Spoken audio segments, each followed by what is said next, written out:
سورہ اخلاص کی شان نزول سماعت فرماؤ.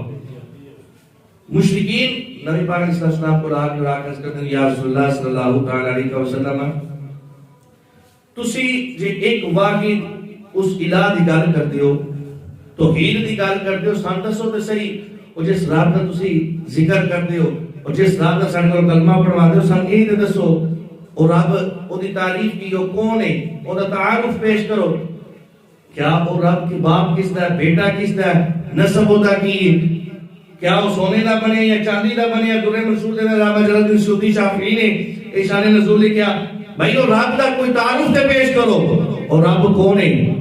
خالق کائنات نے اسی وقت جبریل کو فرمایا ارے مصطفیٰ نے اپنے لب کھولے نہیں وحی یوحا علیہ اجے مبارک ہونٹ کھولے نہیں. اللہ رب العزت نے قرآن نازل فرمایا قل هو اللہ احد اللہ الصمد لم یلد ولم یولد ولم یکن له کفوا احد.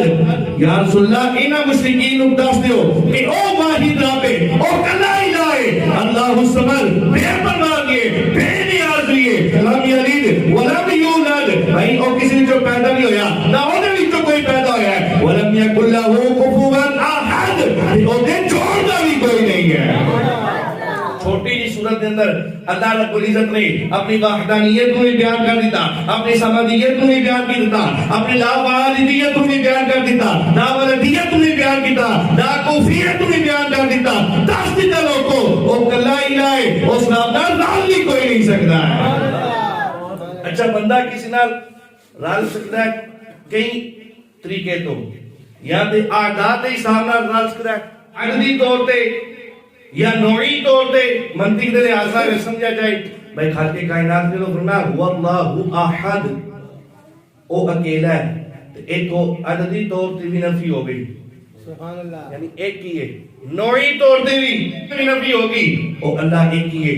تو ہے گل آندی منصب دی کہ کسی دا منصب کی اس منصب دے برابر کوئی منصب والا ہے کہ نہیں. اللہ الصمد اللہ بے نیاز ہے تو ایک کہہ دیتا ہر چیز تو بے نیاز بھی ہے منصب والی گل میں ختم ہو گئی. پھر فرمایا کہ ایک کوئی چیز بندہ رکھتا ہے کسی نسب دے نال بلند ہو جاتا ہے کسی نسب دے نال اس دی شان بڑھ دی ہے. خالق کائنات نے بھی دس دیتا فرمایا لم یلد ولم یولد نہ او کدے وچوں پیدا ہویا نہ او دے وچوں کوئی پیدا ہویا.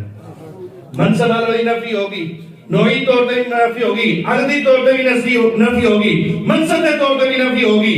پھر گل ہوندا کہ کوئی کسی دے طرح دا کوئی کام کر کے دکھا دے فعلی طور تے اگر کوئی بندہ یا کوئی کسی نال رل سکے خالق کائنات ولم یکن له کفوا احد فرما کے اے فعلی طور تے بھی نفی کر دیتی. فرمایا جو رب کر سکتا ہے کوئی بھی نہیں کر سکتا. رب تے جو چاہے کر سکتا ہے خالق کائنات جو چاہے کر سکتا ہے.